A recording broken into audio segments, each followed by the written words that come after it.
Welcome, everybody. Welcome to Santa Cruz Works Clinic, Diversity, Equity, and Inclusion. It's August 18th, 2020. Who am I? Well, I'm Doug Erickson, and I'm one of your hosts. And Emma, would you like to say hello, our co-host? Hello, everybody. I'm Emma. And of course, there's a huge team behind us, including Adrian. Adrian, you want to say hi? Hello. There you are. We are supported by an uncommonly talented, good-looking, spiritually enlightened, and brilliant team of people. And names and faces are not enough to give them the credit they deserve, but this will have to do for now. We're also supported by an amazing, the generosity of our benevolent sponsors. I want to thank everybody. If you're a sponsor and you don't see you here, we'll add you because we'll have to add a second slide at this point.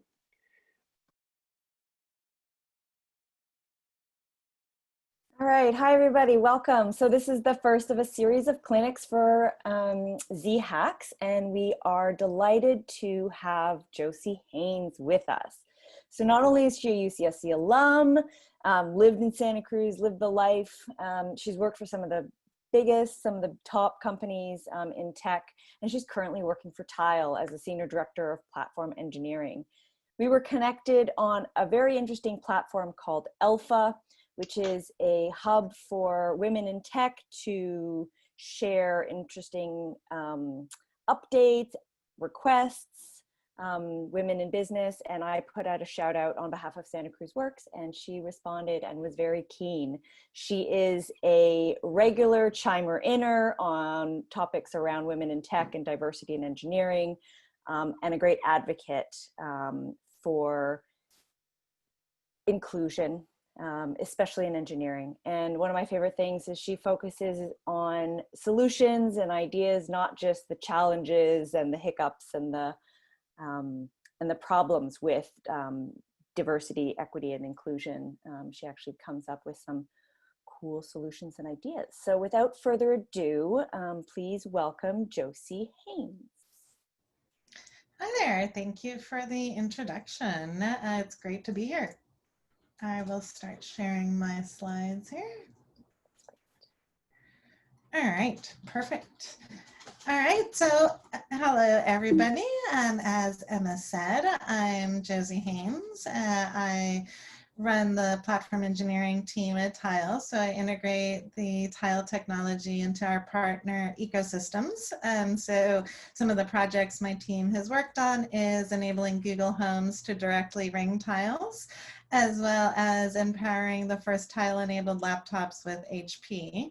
And my team is currently working with Intel to empower all Intel-enabled laptops to behave as tiles as well. So it's a pretty exciting role. I also lead diversity and inclusion at Tile because it's something I'm super passionate about. In early 2018, when I left Apple, I almost left the tech industry, but realized I couldn't do that. And so it really got me on a mission to come back to tech and keep women and other underrepresented minorities in tech with me. And so now I'm a public speaker. I've spoken at Grace Hopper, Lead Dev Live, Heads of Engineering, and all of my talks are around engineering with empathy or leading with empathy and how that's really the framework for diversity, equity, and inclusion. On the personal side, I've been spending a lot of quarantine cooking, snuggling, and visiting different hiking spots in the Bay Area with my dogs and playing video games at home. And so let's get started. When I first started giving talks around engineering with empathy around the beginning of this year, I actually had no idea how important this topic was going to be with the events going on in the world today.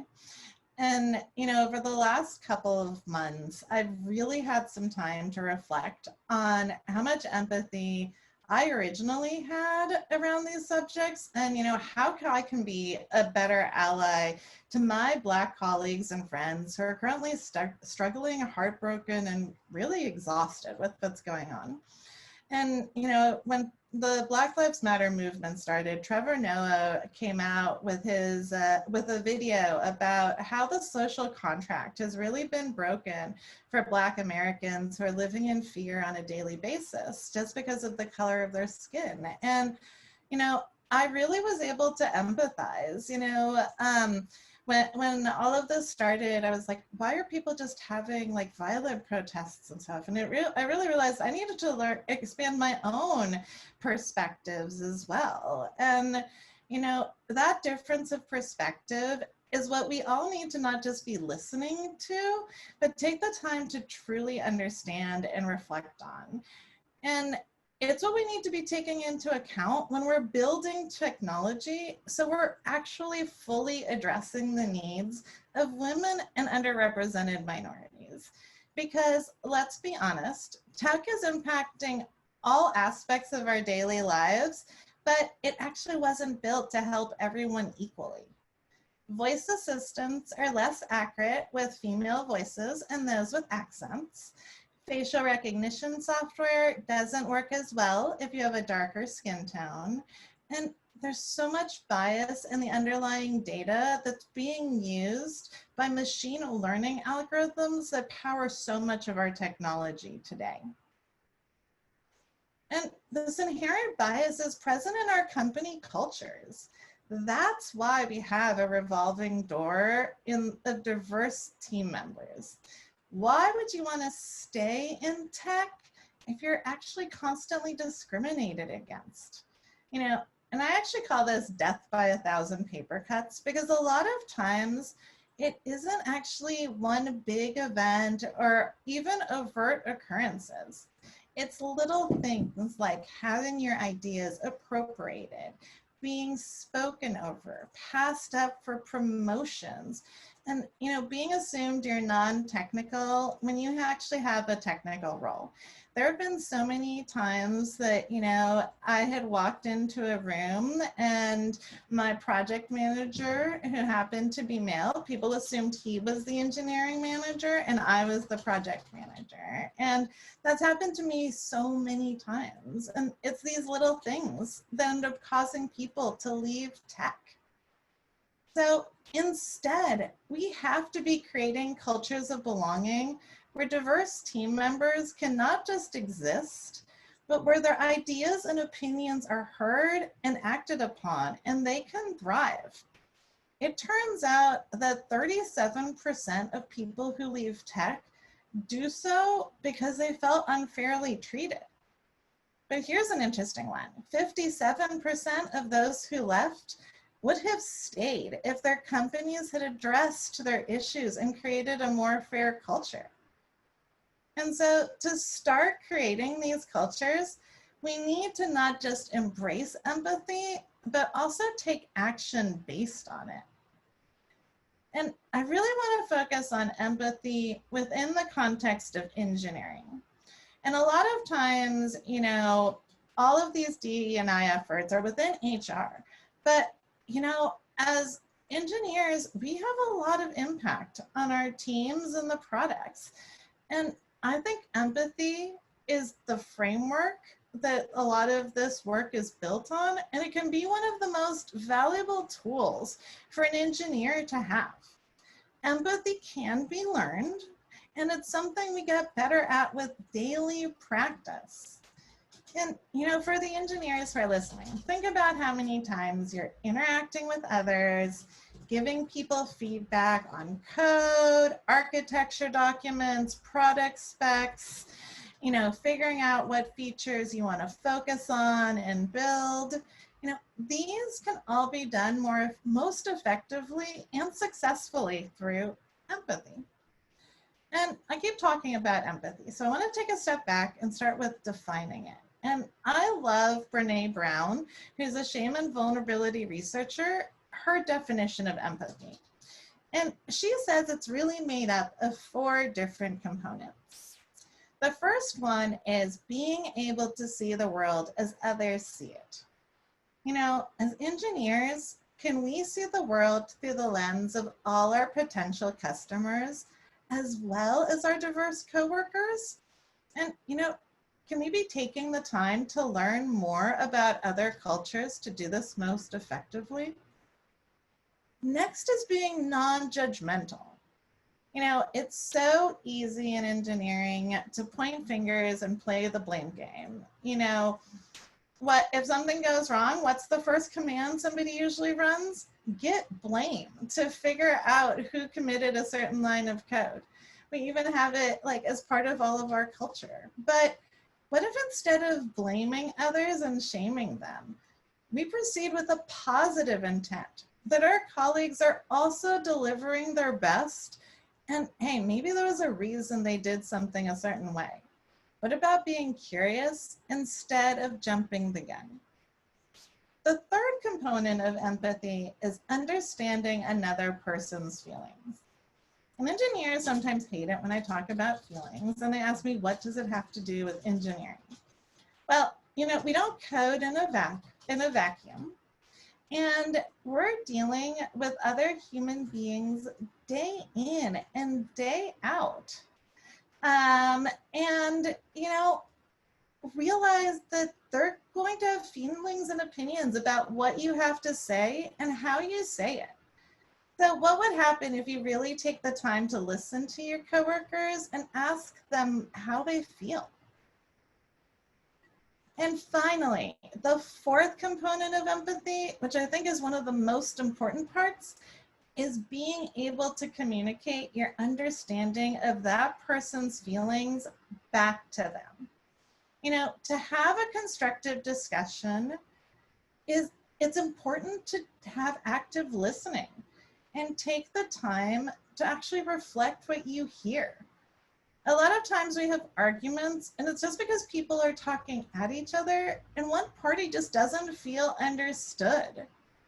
If you really take a time to communicate somebody's feelings and opinions back to them, they'll feel understood, and it's actually easier to have these difficult conversations. Having empathy in and of itself isn't enough. You know, it's about taking action on empathy that's going to make the difference. But that's also the hard part. And so today, I'm going to share practical tips that you can take action on right away. So we're going to talk about empathy in code reviews and some engineering practices and processes to help create that culture of belonging and more inclusive products too. And so before I actually dive into the explicit examples within engineering, I wanted to start with the cornerstone of empathy, which is active listening. Take a moment to reflect on all the conversations you've had in the last week. How often do you start formulating the response to something someone is saying and then realize you may not have actually paid attention to what they said? Hey, especially with being remote, it's actually so easy to get distracted by Slack or email or all of our other notifications, right? So for the next 24 hours, try to pay attention to whether you're actively listening to your coworkers and family and friends. Figure out what gets you distracted and do things like turning on Do Not Disturb when you're trying to have, you know, personal interactions with people. And each of us is different. So I really recommend you take some time to reflect on whether you are actively listening and how you can do that better. I really want to start with digging into code reviews though, and how we can apply empathy to them. When I started creating the slides for this talk, I wanted to find an example of a code review comment that lacked empathy. And I actually landed on this gem here from Linus Torvald, who's the father of Linux, actually. And here's a small quote. Anyone who thinks that the above is A, legible, B, efficient, is C, particularly safe, is just incompetent and out to lunch. And this is actually just a small subset of a much longer rant, and one of the more polite, I would say, parts of it that did not have cursing. And this is an extreme example, and you might say, I would never create a code review comment that looks like that. And I'm glad, but let's take a moment. How many of us have been guilty of starting feedback with, why didn't you? And I mean, I know I'm to blame. So I've personally done this before, right? You say like, why didn't you remove this variable? Why didn't you just return right here? Now, do you feel good when somebody asks you a why didn't you question? It always starts from kind of a place of blame, right? What if we take the time to review and reflect on how our feedback impacts people and say something like, hey, I don't see the variable XYZ being used elsewhere in the code. Should it be removed? Remember, our main objective as a code reviewer is not to give orders and say that things are wrong. It's about providing suggestions and being curious to provide improvements to the code and provide a better overall product. And a code review might not be perfect. And the code, your expectations may be because of the constraints the developer had to face. Anything from time to just unrealistic expectations. So what if we as the reviewer take some time to dig into what some of these constraints are before we start making assumptions in our comments? And, before I keep continuing about empathy and code reviews, I want to take a small digression to talk about the importance of the words you choose. I already talked about why didn't you and how to rephrase it. And so it's about focusing on commenting on the issue and not the person, and using a passive voice instead of an active one, right? I tell people, hey, if you were to describe it as if you were a movie camera taking a recording of this instead of being personal, like how would you give that feedback, right? Text can have an inherent negative bias, and a lot of times we're doing code reviews without any other context. So we have to be much more thoughtful about what we write. And it's about the specific words we're choosing too. We've had a history in the tech industry of terms like master slave and whitelist blacklist that really no longer serve us. So let's get rid of these terms and move forward with more inclusive ones like primary, secondary. But going back to code reviews, I really think a code review is an opportunity to be a learning experience for both the code creator and the reviewer. And, I've been focusing on empathy from the reviewer side, but empathy has to be done on the requester side as well. It's a common feeling when you've wrapped up your code as an engineer.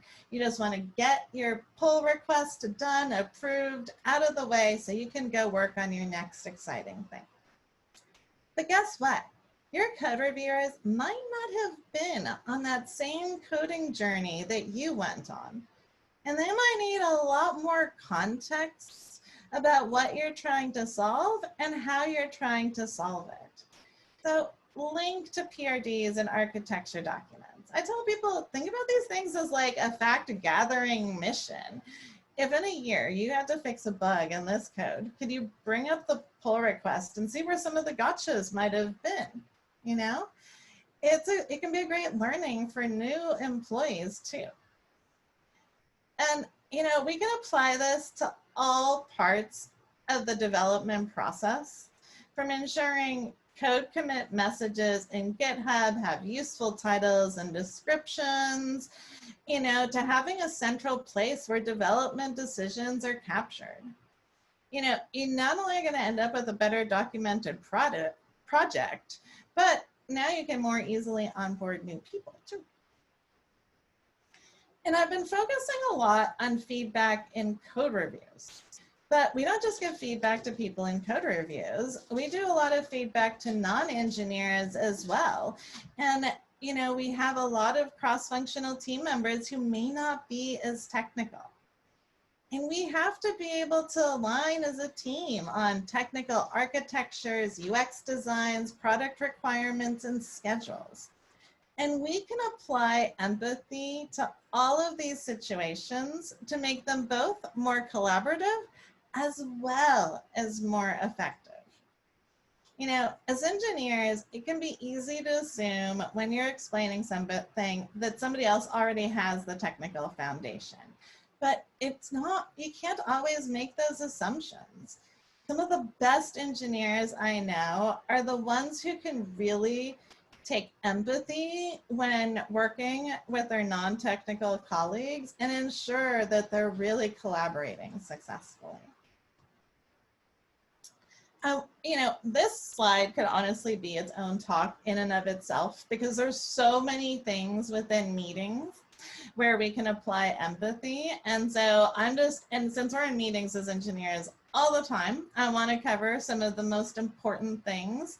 But like I said, this is just like a little overview here. And, if women and underrepresented minorities tend to have their ideas appropriated, be spoken over, lots of other challenges. And so these are guidelines for actually creating a space where everybody has an equal opportunity to share. So first, don't speak over each other. Come up with a way to, maybe you're raising your hands or something if you have to, right? But come up with a way to have, conversations and discussions without interrupting each other. Let's disagree with civility, right? Like, it's important to have disagreements, but you can have those in a collaborative way. The next one, give credit where credit is due. Like I said, it's so easy during a meeting to have somebody share an idea, kind of get passed over, and then like 20 minutes later, somebody else brings up the same idea and they get credit for it, right? We each have a responsibility to ensure that everyone has the opportunity to present their opinions and get credit where credit is due. And next, I really want to talk about, the tension between engineering, product, and design. And that is super healthy and even desired, but it's also a place where we can apply empathy, because it can really also, unfortunately, degrade into unproductive discussions with people speaking at each other. So if you notice that happening, it's about taking a step back and noticing when you start being frustrated and triggered.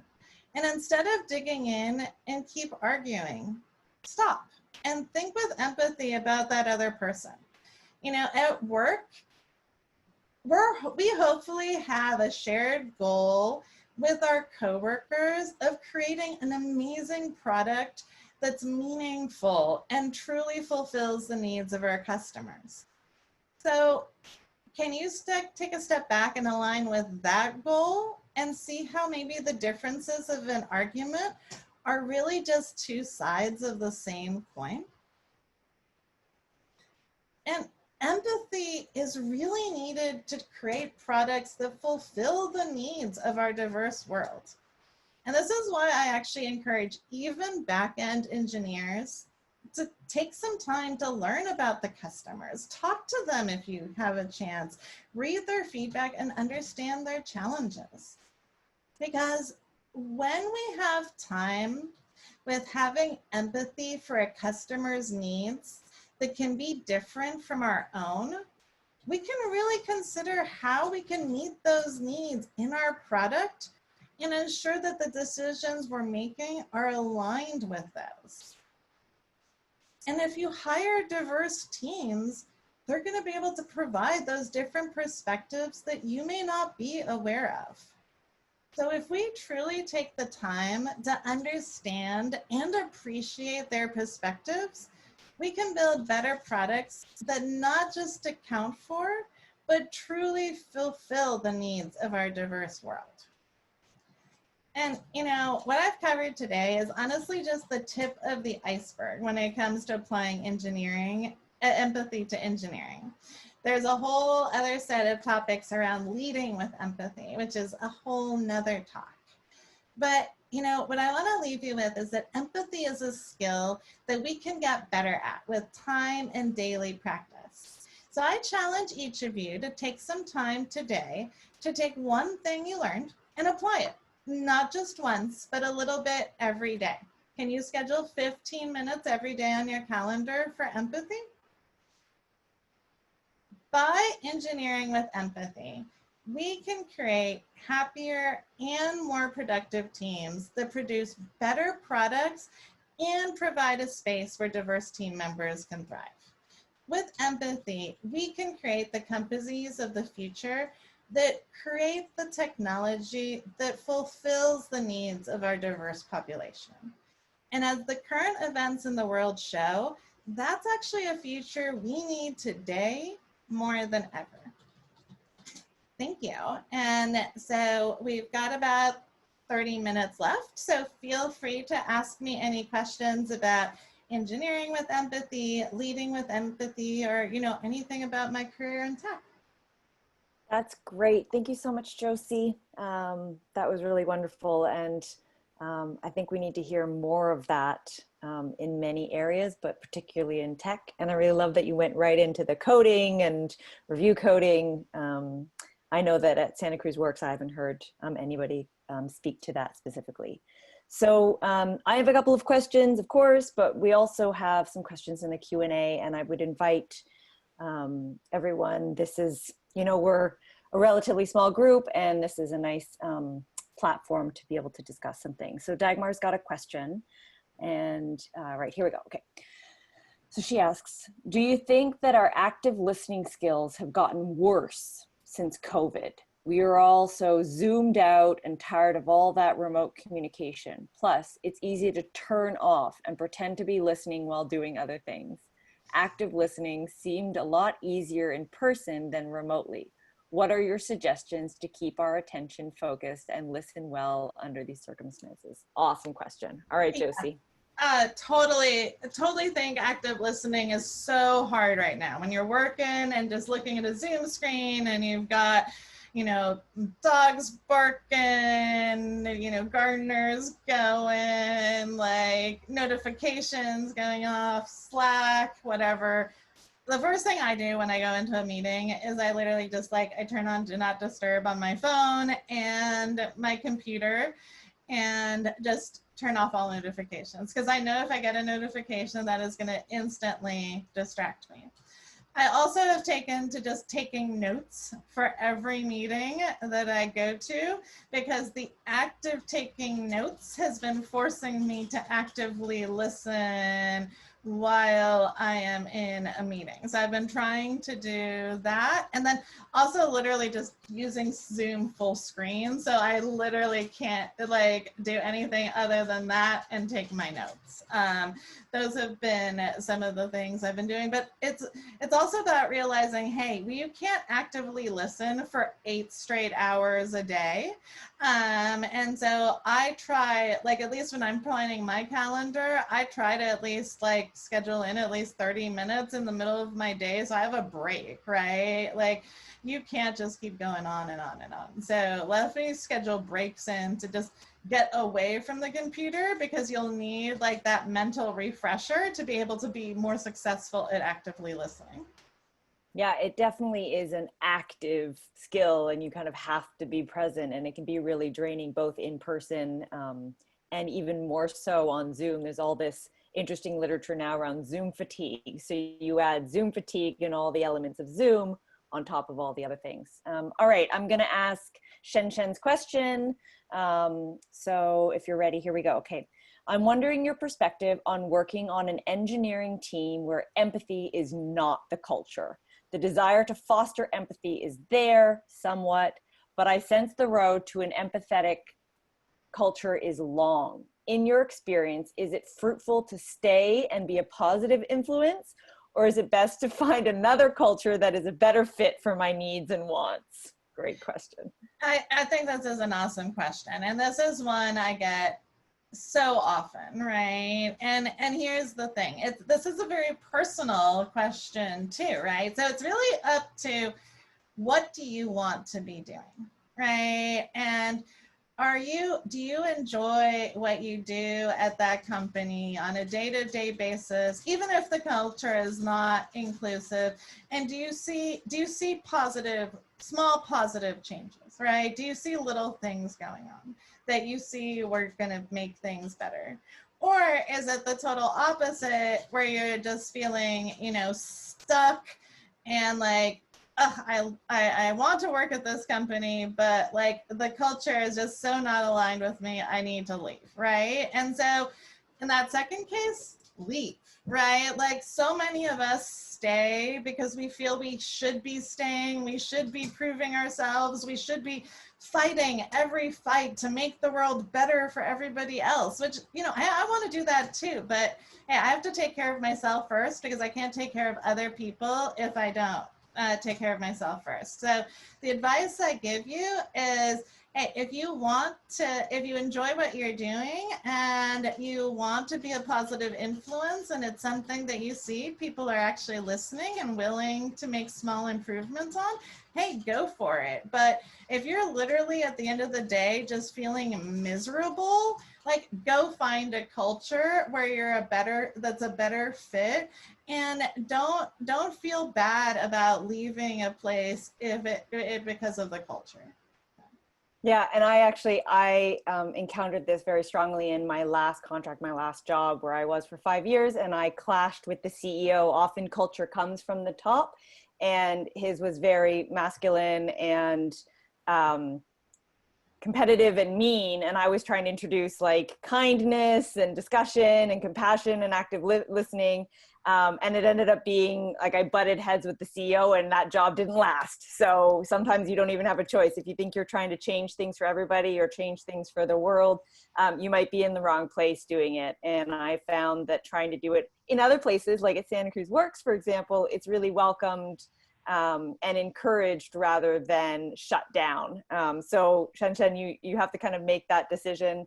And I'm sure that Jossie would be happy to follow up later if you have kind of more specific things, but that's a great question.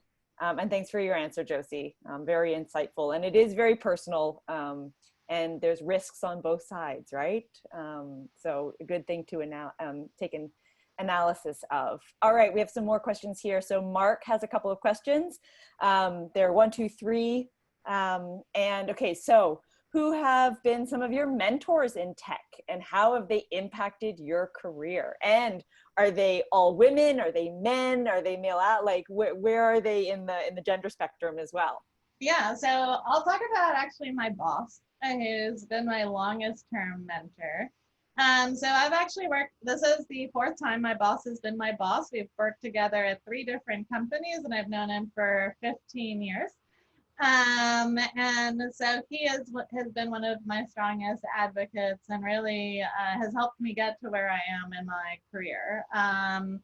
And so, you know, I love working for him because it's honestly like not having a boss at this point. It's like he trusts that I'll get my work done, and he knows I'm going to deliver amazing things, and you know, I'm just there to help unblock things, right? And so it's become it's a great partnership, and you know, he's really helped me grow in my career, and so.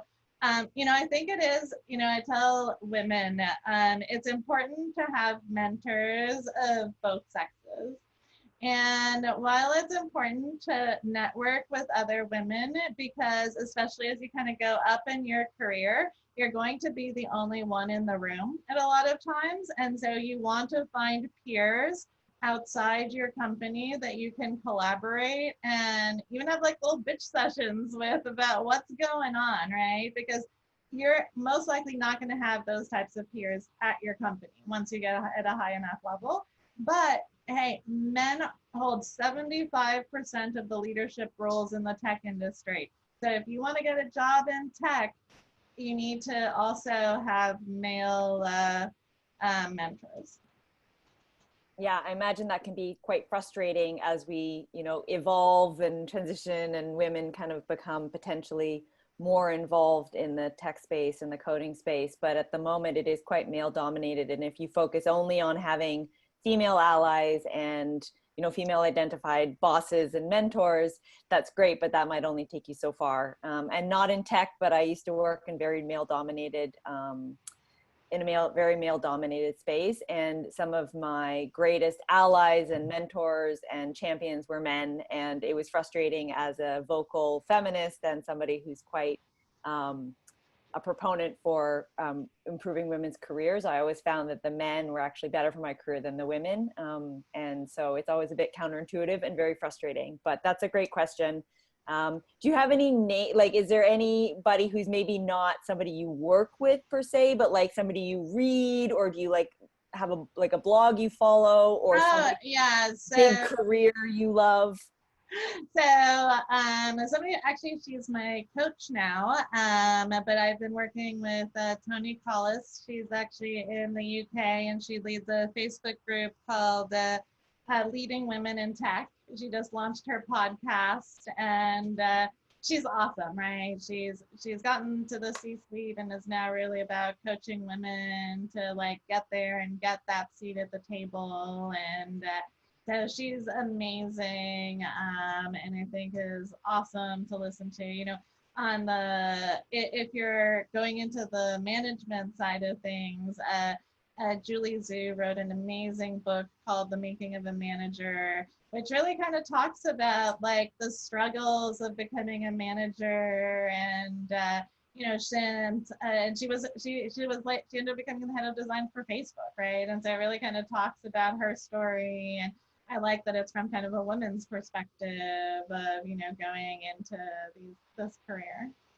Very cool. Yeah, and we will we'll have those names and we'll share those with the group when we share this recording.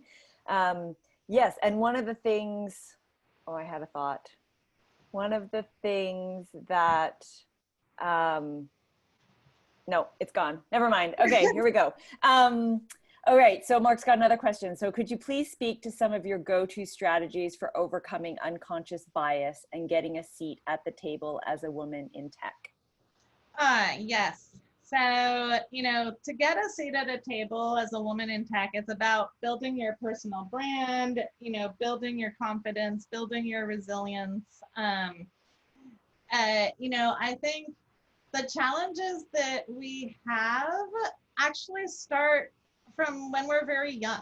So there's this great book that I love by Reshma Shujani, who's the head of Girls Who Code, and it's called Brave Not Perfect. And it's about how, as little girls, we're encouraged to be perfect, whereas boys are encouraged to roughhouse. And so boys end up learning how to have constructive disagreements and giving each other feedback a lot more from an early age. And then, you know, by the time we have that first seat at the table, even if it's not the seat at the table, but our first seat at the table, we might not want to take it. We might sit back, right? We might be shy and not speak up. And so, you know, the biggest thing I tell people is, you know, you have to get over that fear as a woman of having to be perfect, right? It's about being willing to admit when we make mistakes,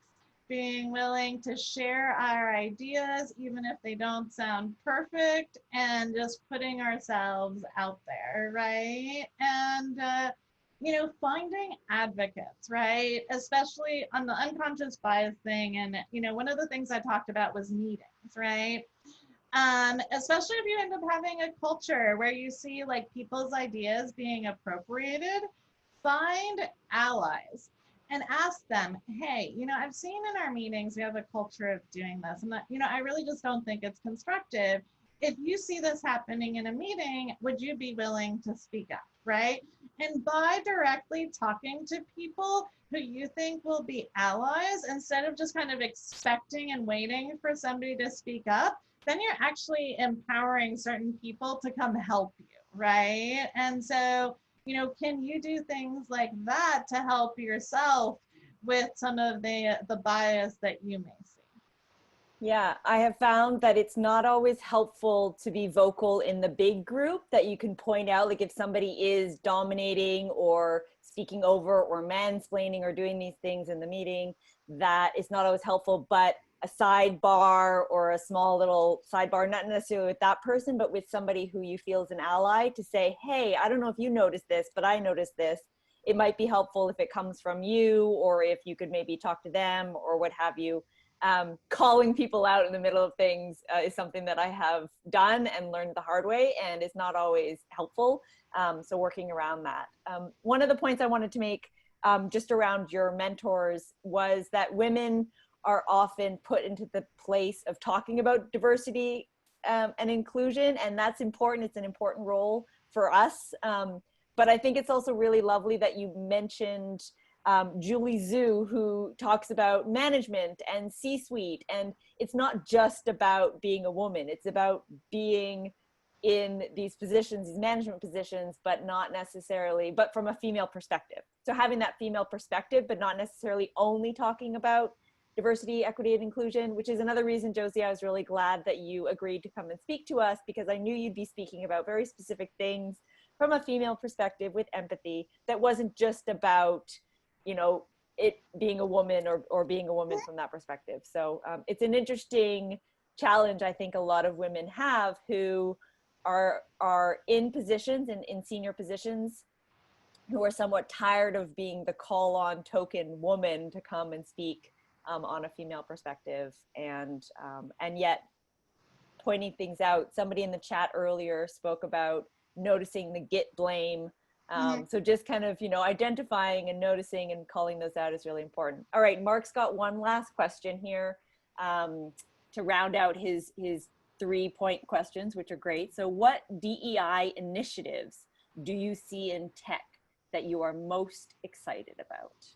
So honestly, you know, with everything going on right now, it's actually exciting to see that the diversity budgets are starting to get funded again, even with COVID, right? Because of everything going on with like Black Lives Matter, like a lot of companies are, you know, taking a step back and saying, oh shit, I need to actually do something about this.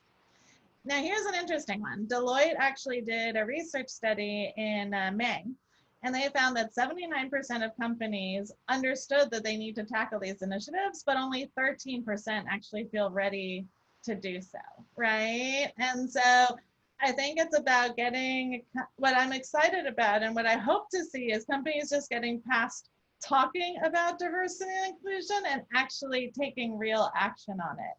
And what that means is not just focusing on hiring diverse candidates, but also creating an inclusive culture where they can belong, right? And so we've spent billions of dollars in the tech industry in the last 20 years, and the numbers of diverse employees hasn't moved. And it's because, not because we're not hiring more candidates, it's because they're just leaving. And why they're leaving is because there's implicit bias in the company cultures. And so, you know, what I really see is companies realizing that they need to take the time to attack their culture, and it's not just about hiring, right? And so Project Include actually yesterday just launched a new training program called DEI for Startups, which is literally a 3-week text-based learning program where you get like a little daily text with like DEI learning. So, you know, I love seeing things like that. The Capper Center just did a Tech Levers study in 2017 that really showed, what are the areas that we need to be focusing on within tech. And it's not just like one area. It's about, you can't just hire diverse candidates or have a diversity director. It really shows like, what are all the areas you need to have to actually be able to make an impact? And so, you know, what's exciting me right now is seeing, companies deciding that they actually want to make an impact in this. You know, I have a lot of friends who are really passionate about D&I and work as like D&I consultants and stuff. And I know their phones are ringing off the hook. So my hope is that this isn't just a fad and this actually makes change, because like I said, we have to do something in tech, or we're not going to create technology that actually addresses the world's needs. No, that's brilliant. I agree. I come from sustainability.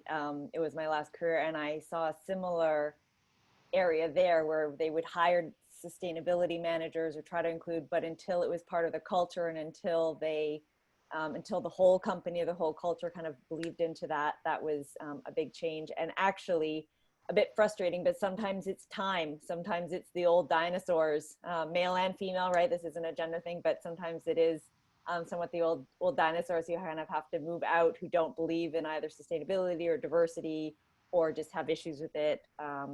It can be very frustrating that sometimes it is time, but there are obviously great initiatives. Project Include, I quite like that. That would be a very interesting thing to highlight for ZHacks. And yes, and anything else we can come up with, we will share with those there. So we don't have any other questions in the Q&A. I do think that that's a lovely place to end. So I wonder if you have any kind of like closing statements or words of wisdom, or into the breach once more statements, anything like that for as we go off. Yeah, you know, just similar to what I said, you know, take the time to schedule this into your calendar. And it may seem really silly that you're scheduling 15 minutes for empathy, but without taking daily action on this, we're never going to change things. So take the time to put time aside to figure out how you're going to make things better.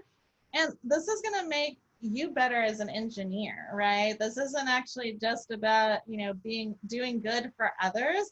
This will actually make you better at your job as well. Yes, which I suppose, you know, as a young engineer, or kind of any engineers, you know, improving your work skills. And I think that, you know, diversity brings a lot of layers to building products and reviewing products that we need to work on. So that's great. Doug, us ladies, we don't have anything else to share. So if you want to kind of close us out and do any housekeeping. And thank you everybody for attending. Really great. I'm so delighted that this kicked off our clinics for ZHack. Thanks again. Thanks, Jossie. Just wonderful. Thank you very much, Jossie and Emma. It was really a great event. I made a comment there that much of what Jossie has talked about in terms of empathy and communication can actually be used really well in relationships. I know this after having been married for 30+ years. So thank you so much.